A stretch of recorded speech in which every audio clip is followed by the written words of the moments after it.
Brasil enfrenta o Japão na segunda-feira, às 2 horas da tarde, em Houston, porque a Holanda venceu a Tunísia por 3-1, garantiu a primeira colocação do Grupo F e o Japão ficou no empate em 1-1 contra a seleção da Suécia. Vai ser um jogo dificílimo para o Brasil, muito duro, e eles respeitam, admiram e isso faz eles se motivarem.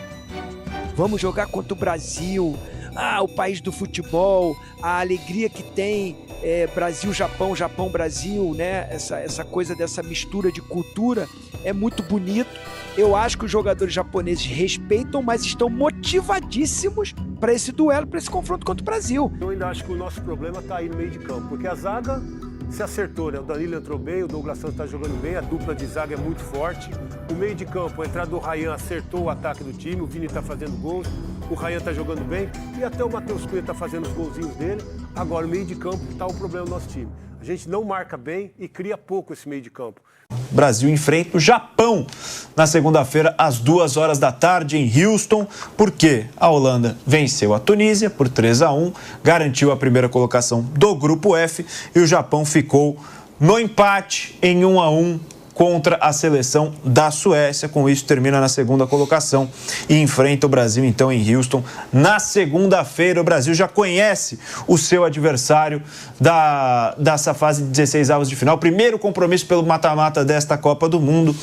O Brasil no caminho, em busca do hexacampeonato. E claro que a gente vai colocar alguns fatores importantes aqui sobre esse jogo, o desempenho do Japão contra seleções europeias que impressiona bastante, o próprio retrospecto do Brasil contra o Japão na história. Mas antes quero perguntar para vocês, de primeiro momento, olhando assim, Brasil e Japão segunda-feira. Bruno Prado, você acha que foi a melhor possibilidade de adversário que chegou para o Brasil nesse primeiro compromisso pelo mata-mata? Acho que o melhor seria a Suécia, né? Mas não veio, o Japão era o mais provável mesmo. E aí tem que seguir, tem que encarar, tem que jogar, é um jogo difícil. O Brasil tem jogadores melhores, né? O Brasil tem evoluído na Copa do Mundo, tem uma cara um pouco melhor de time. Acho que o Ancelotti, pela primeira vez, eu imagino que ele vai repetir o time. Acho que ele vai manter o mesmo time que jogou contra a Escócia. O time vai se encaixando aos pouquinhos. É um jogo duro, um jogo contra um adversário que coletivamente é forte, que é bem treinado, que executa muito bem o que tem que fazer em campo. E o Brasil tem que encarar, tem que passar por cima. Se quer chegar longe, tem que ganhar os jogos. E o Brasil tem jogadores mais talentosos, jogadores melhores e agora tem um time um pouco mais bem ajustado. Então, jogo duro, mas o Brasil, claro, tem condição de passar, sim.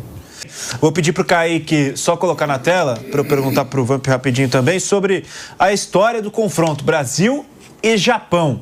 Brasil que leva uma vantagem grande, claro, em outros momentos também do futebol japonês que vive uma grande fase, que sonha com Copa do Mundo até 2050, conquistar a Copa do Mundo até 2050 é o plano da Federação Japonesa. E tá aí, Japão e Brasil, Brasil e Japão, 14 jogos disputados, 11 vitórias do Brasil, 2 empates, 1 vitória do Japão, apenas a gente lembra a vitória no amistoso no ano passado, 3-2, o Brasil com uma equipe bastante modificada, 37 gols marcados pelo Brasil, 8 pelo Japão. O Brasil tem um aproveitamento de 83% dos pontos disputados nos confrontos diante da seleção japonesa, meu caro velho Vamp. E aí, te deixa confiante, apreensivo? Brasil e Japão na segunda-feira. Passa. O jogo é moleza pra nós. Ontem eu vi o jogo do Japão com a Suécia, como eu falei aqui, ó. É a Suécia. A Suécia ontem no jogo merecia ganhar. Sim. No último minuto. O Isaac perdendo o gol. O Elanga, né? Entrou, perdeu também, fez gol. Na noite de ontem, o Japão não jogou. O primeiro gol do Japão foi uma coisa linda, a jogada. Mas a Suécia em busca ali da vitória, né, a todo momento. E assim, aquele amistoso, né? Você pega aquele amistoso, no gol tava o Hugo, lateral direito, Paulo Henrique do VAR. Eu já tava falando Fabrício disso. Beraldo. Beraldo e o Carlos Augusto do lado esquerdo. Ninguém tá na Copa. Sim. A gente estava falando aqui, ó, deixa eu até puxar aqui. Casemiro e Bruno estavam. O Paquetá também estava de titular nesse jogo. Acho que foi Luiz Henrique, Martinelli e Vinícius. Deixa eu achar aqui, ó, porque a gente estava falando sobre isso justamente no Bastidores da Copa. O ataque foi Martinelli, Vinícius e Luiz Henrique. Dois caras que são reservas. Só que muda, né? No segundo tempo muda a galera, né? Entra Joelito, não tá na Copa. Matheus Cunha tá. Rodrigo, lesionado fora da Copa. Caio Henrique não tá na Copa. Estevão, lesionado, não tá na Copa. E Richarlison não tá na Copa. Ou seja, uma série de mudanças. É, uma série de mudanças, mas não deixa ali, quando você vai contar ali, tá ali. Não tá essa escalação. A única vitória foi Japão e Brasil. Quando foi, ganhou, mas quem tava lá? A gente vai falar porque tem uma galera que não tá. Né? Mas eu vejo o Brasil favorito. Zinho, vamos lá. Bola, o Japão, não só na Copa. A sequência anterior ao Mundial já era uma sequência muito forte do Japão contra grandes seleções, inclusive a brasileira. Bola do que a gente viu, o Japão não deve nada ao que o Brasil fez, por exemplo. Ele apresentou um futebol, se não de primeira prateleira, já que a França está lá, né, de prateleira B, né, a 1B. Mas as entrevistas, a gente viu, dos jogadores, do técnico, trazem muito o que é o povo japonês. Poucas pessoas são tão respeitosas quanto o japonês. E isso é bonito no esporte, mas às vezes outra seleção poderia estar, gente, é o seguinte, o Brasil não é mais o mesmo, hein, gente? Esquece, esses caras não dão. Esses caras não estão jogando. Você viu o Marrocos, partiu pra cima. O japonês não tem isso muito claro. Até acho que eles podem conversar, mas internamente eles não abraçam isso. Vai ser um jogo dificílimo pro Brasil. Muito duro. E eles respeitam, admiram, e isso faz eles se motivarem. Vamos jogar contra o Brasil, o país do futebol, a alegria que tem, Brasil-Japão, Japão-Brasil, né? Essa coisa dessa mistura de cultura é muito bonito. Eu acho que os jogadores japoneses respeitam, mas estão motivadíssimos para esse duelo, para esse confronto contra o Brasil. É jogo pegado. E a decisão, né, gente? É um jogo só. Pode ir para prorrogação, pode ir para pênalti. Começou as decisões de Copa do Mundo, não tem mais chance para erro, e o japonês é muito disciplinado. Eu não destaco aqui, eu falei aqui do Nakamura, que está jogando muito bem, mas eu acho que a força deles é esse conjunto e essa resiliência de não desistir. Toma um gol, continua, vai, acredita, e muito mais maduro, muito mais experiente, jogadores disputando grandes ligas. Então é um jogo difícil para o Brasil. O bom é que o Brasil cresceu, melhorou. Né? Então eu estou acreditando que esse conjunto, esse crescimento, possa dar resultado nesse confronto difícil contra o Japão. O que eu entendo da seleção do Japão é um time organizadíssimo, taticamente todos conhecem as suas funções dentro de campo, os jogadores, cada um sabe o que tem que fazer muito corretamente. O Zinho falou muito bem, quando eles jogam contra seleções que têm jogadores que se destacam, eles ficam mais atentos e eles conseguem fazer uma marcação boa. O Vinícius Júnior não vai ter boa vida, ele vai ter um perseguidor ao lado dele. Por isso que eu acho que o Ryan vai ser muito importante nesse jogo da seleção brasileira, para sair do lado e entrar com a bola dominada. O Matheus Cunha pode ser uma outra grande opção, trafegar entre os zagueiros, nas costas dos volantes. Como é que chama isso aí que o Zinho fala? Entre linhas. Nas entrelinhas. O Zinho fala entre linhas. Trafegar ali entre os zagueiros e os volantes. Né? O Zinho fala que é entre linhas. Joga pra mim, pra mim, seus traíras. Mas eles têm um pecado. Eles caminham bem até a linha intermediária. Na intermediária para frente, parece que eles não têm convicção do passe. A bola chamada bola de aproximação, não a bola da finalização, a bola do toque para chegar no jogador que vai armar a jogada. A bola não sai legal. Ou o jogador que vai fazer fazer o passe, ou sai longo, sai curto. Eles têm essa dificuldade e têm a dificuldade da finalização. Eles não são bons finalizadores. Então o Brasil vai enfrentar uma seleção que tem um comportamento intenso na marcação, vai marcar o Brasil, e eles não têm preguiça, um não tem preguiça de correr para o outro.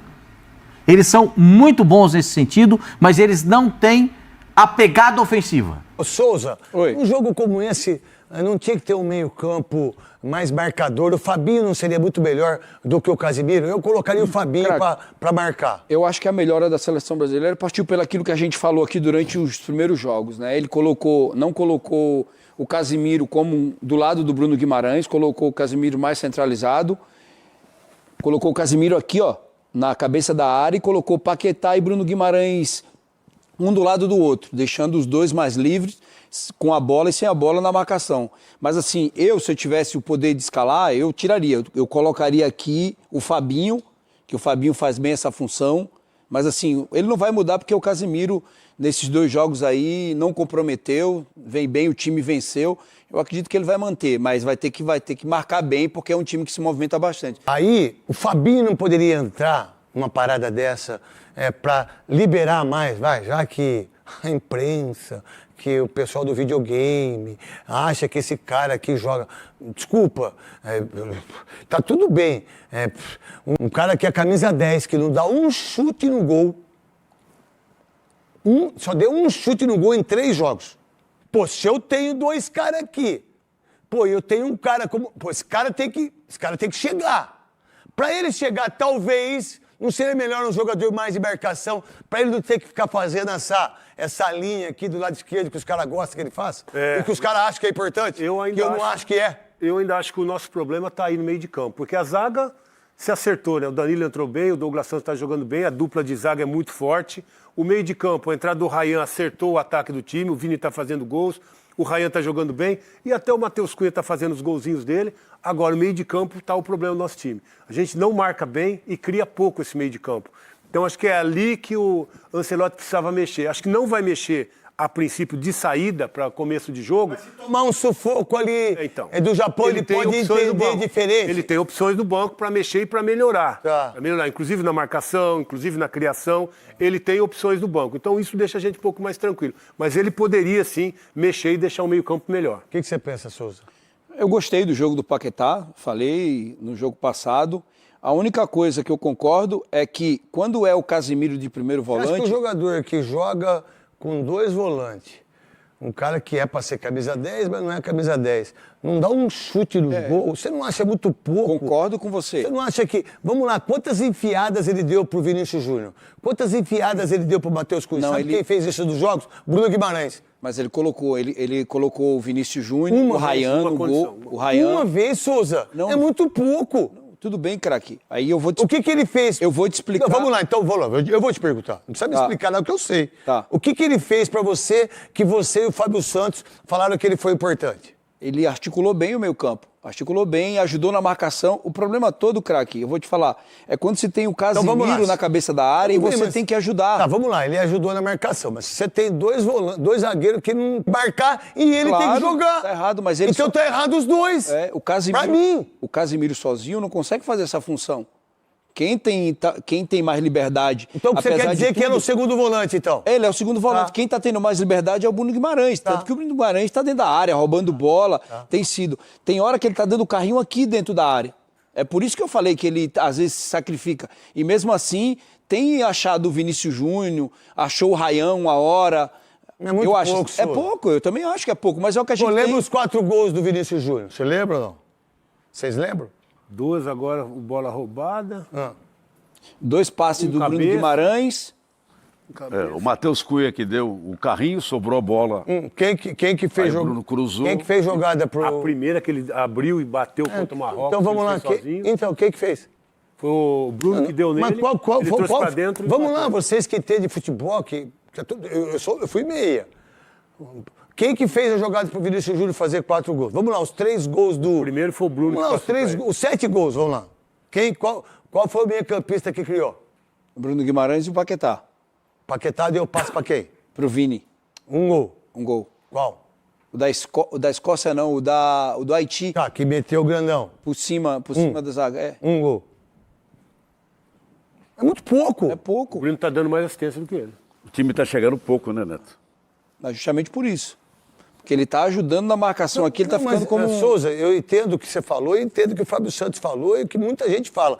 Ah, mas ele tá ajudando na marcação. Eu não quero que ele ajude na marcação. Tô falando eu no meu comentário, na minha visão de enxergar o futebol. Eu quero que o Paquetá chegue na área. Eu quero que o Paquetá encoste no Vinícius Júnior. Eu quero que o Paquetá encoste no Ryan. Eu quero que o Paquetá esteja aqui, ó, e mete uma bola aqui, igual foi feito. É isso que eu quero. Eu não quero o Paquetá aqui. Eu acho que ele é ruim. Eu acho que ele é jogadorzinho. Mas já que ele é o titular para todos que passaram, eu quero ele aqui, ó. Craque, Tira o GC aí, porra. Eu quero ele aqui, ó. Eu quero ele aqui. Ele aqui, ele mete aqui, ele vai aqui, ele encosta. Agora, vocês querem ele lá de lateral esquerdo? Nesse desenho aqui, dá pra ver aqui antes do jogo onde é que ele tá. O Bruno Guimarães tá na frente dele. Então, cara, então vamos lá. Então é feito o esquema tático que ninguém enxergou ainda, que ele é o segundo volante pro lado esquerdo. Ele é isso. Ele é o segundo volante. Então tá errado. Eu acho que tá. Você não pode usar o Paquetá pra segundo volante do lado esquerdo. Concordo contigo. E aí teria que fazer aquilo que ele não vai fazer nunca. Que é tirar o Casimiro e botar um volante de mais marcação ali e liberar os dois. Quando perder, quando não der certo, vocês vão dar o pau no moleque. Tá errado o jeito que o Paquetá joga. O Paquetá tem que jogar na frente do Bruno Guimarães. Concordo. E aí o Bruno Guimarães encostar no Paquetá, você fica com 2 meia, e aí a gente tem mais chance pra jogar. Eu penso assim, Veloso. Não, o Paquetá, ele entra a princípio para fechar o lado esquerdo sem a bola. Os dois aqui, o Paquetá tá lá na esquerda. Com a bola é que ele gira mais. Os dois lances do gol, o Bruno Guimarães está na frente do Paquetá. Porque tem a bola. Meu irmão, o Bruno Guimarães é o melhor jogador da seleção brasileira. O mais efetivo é o Vinícius Júnior. Mas o melhor jogador, não tenho dúvida nenhuma, que é o Bruno Guimarães. Vamos ver qual vai ser o comportamento.